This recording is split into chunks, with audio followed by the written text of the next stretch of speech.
Arkadaşlar merhaba. Bu videoda boş klima kullanımı hakkında bütün detayları sizlerle paylaşacağım. Ama öncelikle en kritik noktalardan başlamak istiyorum.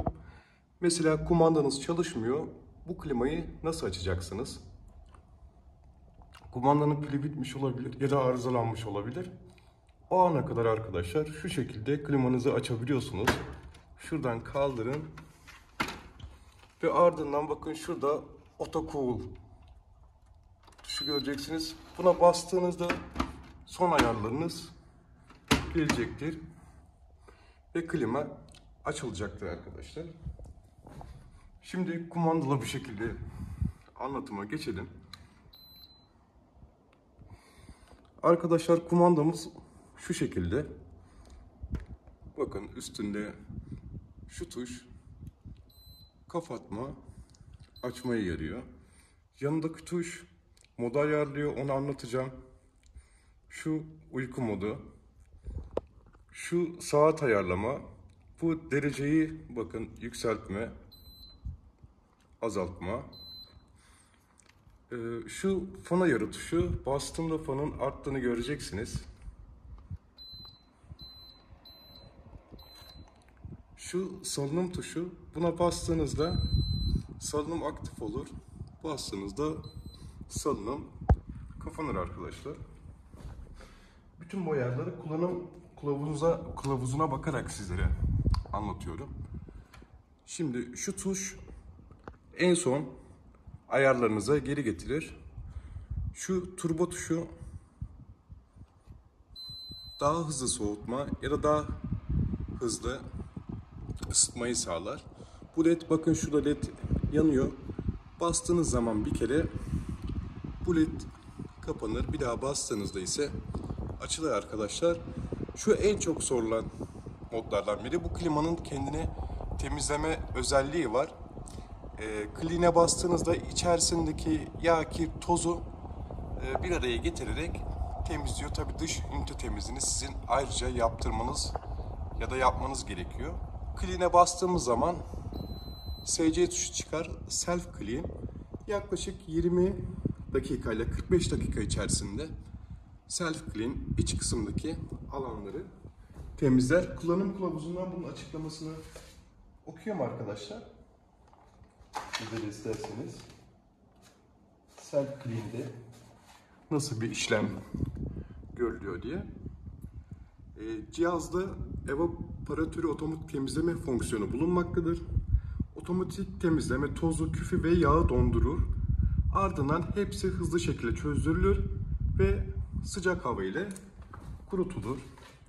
Şimdi klimada çok sevdiğim bir özellik var. Bu özellikle gece saatlerinde kullanıyorum bunu. Tabii kliğini kapatalım. Normal klimamızı da açalım. Arkadaşlar şu turbo tuşu var ya. Turbo tuşu diyorum. Turbo tuşun üstündeki salınım tuşu. Buna 2 saniye bastığınız zaman bakın şurada bir işaret çıktı. Bir insan ve sus işareti. Bu gürültü azaltma modudur.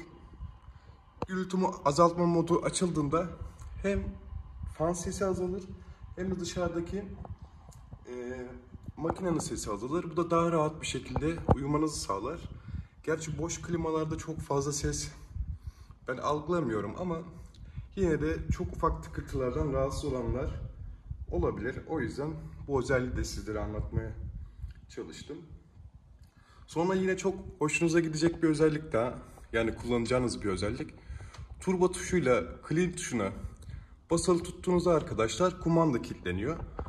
Bazen maalesef evimizde kediler, köpekler, evcil hayvanlarımız çok akıllılar. Kumandayı kendileri açabiliyorlar. Bununla ilgili videolar da görmüşsünüzdür mutlaka internette. Şimdi bir diğer özellik saat ayarlama. Mesela 4 saat çalışmasını istiyorsunuz. Ardından kapanmasını istiyorsunuz. Ya da 3 saat sonra açılmasını istiyorsunuz klimanın. Burada şu tuşa basıyorsunuz arkadaşlar. Saat tuşuna. Şimdi bakın şurada gösteremedim. Saat tuşuna bastıktan sonra 10 kısmı 2 saat sonra açılması demek. Aşağı gelelim. Bir daha saat tuşuna basalım. Off ise 2,5 saat sonra kapanması demek. Bakın hem onu ayarladım hem off'u ayarladım. Burada saate basayım. 2 saat sonra açılacak. Off ise 2,5 saat sonra kapanacak. Artık hangisini siz kullanmak istiyorsanız kullanabilirsiniz. Ben her ikisinde 0 yapayım şimdi. Ne otomatik açılsın ne otomatik kapansın. OK deyip.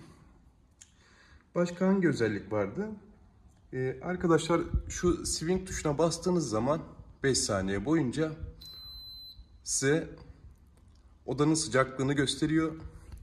Dur, yanlış olmasın. Onu da tekrar bir kontrol edeyim. Çok affedersiniz, o yanlış olmuş. LED tuşuna bastığınız zaman 5 saniye boyunca size odanın sıcaklığını gösterecektir arkadaşlar. Yine 5 saniye boyunca bastığınızda da ayarlanan sıcaklığı gösterecektir. Bu ikisi tam tersi olacak. Orada ufak bir hatam oldu. Şimdi modlara geçelim. Bakın en başa otomatiğe gelelim. Otomatik mod ayarladığınız sıcağı getirene kadar çalışır. Onun yanında cool soğutma modudur. Onun yanında dry nem alma modudur. Nem alma modunda şu aşağı yukarı hareket etmez. Bu sıcaklık modudur. Ve sonuncusu da fan modu arkadaşlar. Ben şu an yaz olduğu için soğukluk modunda kullanıyorum. Umarım boş klima hakkında bütün detayları sizlere anlatabilmişimdir. İzlediğiniz için teşekkürler arkadaşlar.